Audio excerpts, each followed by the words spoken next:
Slovenija je čudovita dežela, s čudovitimi ljudmi in med nami je množica odličnih posameznikov, ki jih imenujemo zvezde. Svetovne zvezde v področju gospodarstva, v področju kulture, znanosti in v zadnjem času od njih dosti govorimo športa. Vsem njim je skupno ena stvar. Skupno je, da so predani svojim vrednotam, imajo jasne cilje in so za te jasne cilje pripravljeni se povezovati vsemi tistimi, ki verjamejo v enake vrednote in imajo iste cilje. In to je skupno tudi naši koaliciji. In danes smo ravno to, skupno povezovanje s istimi in enakimi cilji ponovno potrdili. Smo nekje na sredini mandata in današnji koalicijski vrh je pregledal ne samo, kaj je bilo opravljeno do sedaj, ampak predvsem določil prioritete in tiste cilje, ki jih bomo še izpolnili do konca tega mandata. Rad bi zelo jasno povedal, da ko smo začeli s koalicijo pred 2 leti in prevzeli vlado, smo si zastavili zelo ambiciozne cilje. Zastavili smo si cilje za 2 mandata, ker so se večina vlad v preteklosti najtrših orehov izogibala, ker so presegali en mandat. Mi kljub temu smo takrat in danes vztrajali na tem, da so spremembe v Sloveniji še vedno potrebne in da si Slovenija zasluži in naše volivke in volivci tudi, da te spremembe tudi izvedemo. Ob današnjem pregledu smo lahko zadovoljni z opravljenim delom in podatki in številke, ki jih lahko spremljamo tudi strani mednarodnih inštitucij, jasno govorijo naslednje. Slovenija je bila med prvimi v Evropi, ki je uspelo zbiti inflacijo dobesedno pod 1% na letnem nivoju. Danes je inflacija v Sloveniji globoko pod evropskim povprečjem. Slovenija je ena tistih držav, ki kljub popravkom napovedi še vedno za skoraj 2-krat presega evrsko povprečje pri gospodarski rasti. In Slovenija je ena tistih držav, med najboljšimi 3, ki ima najvišjo stopnjo zaposlenosti in najnižjo stopnjo brezposelnosti, hkrati pa se trendi zaposljivosti še povečujejo. Ko vse to zajamemo, lahko ugotovimo še en zanimiv podatek, o katerem se bolj malo govori.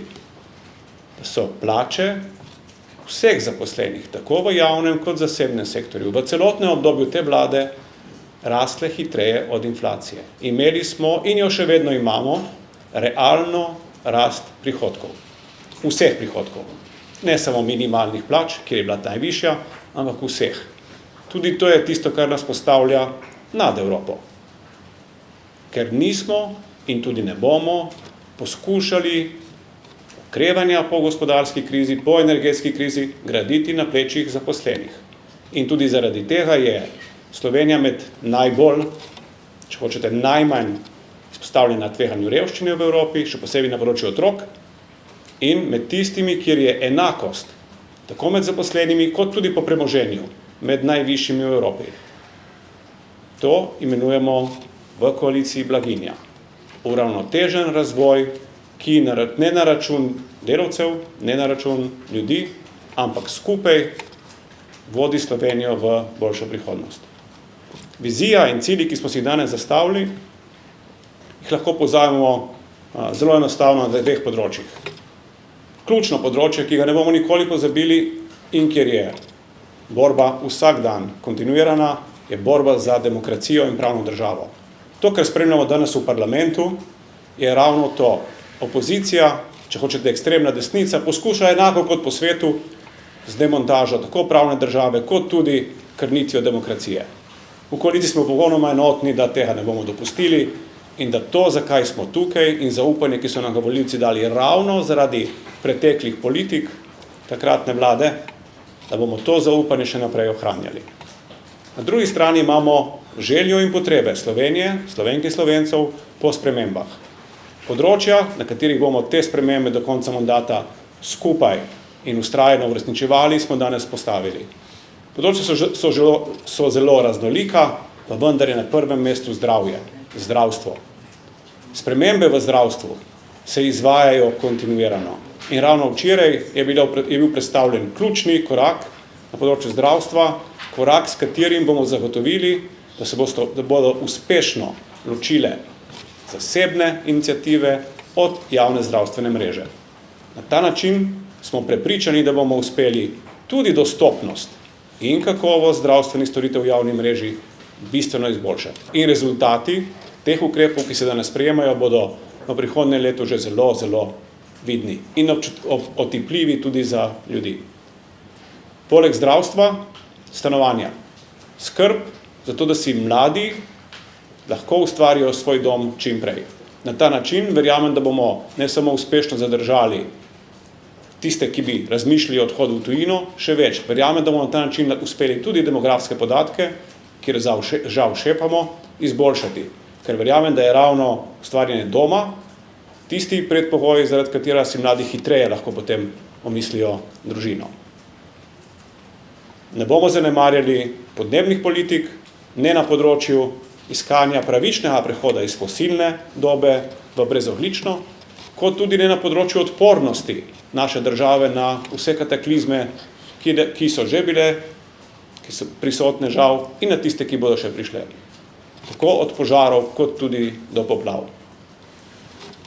Poleg tega, izjemno pomembno je področje znanja. Področje znanja je edino, ki lahko ustvarja ob vsej zaposlenosti višjo dodano vrednost. In zaveza, da bomo to področje, ki se začne v vrtcu in konča pri uspešnih podjetjih in cela veriga vmes, da bomo temu področju namenili v teh prihajajočih mesecih še dodatno podporo. Tudi finančno in tudi zakonsko. Ker želimo, da se dejansko postavi temelj za gradnjo novih generacij, ki bo temeljil na tem, da spoštujemo ne samo različnosti, ampak spoštujemo tudi svobodo in samostojnost mladih ljudi in jih gradimo v odločne, samozavestne osebe, ki znajo s svojim znanjem tudi kreirati svojo in pa predvsem tudi skupno prihodnost. In čisto na koncu, finance, tako plačna reforma, ki je predpogoj, da bo javni sektor deloval učinkovito, kot tudi zametki davčnih sprememb, ki nas čakajo. In vse to mora biti zaokroženo v proračunu, ki ga bomo pripravili v naslednjih tednih, tudi potrdili na vladi, ki mora odražati te prioritete.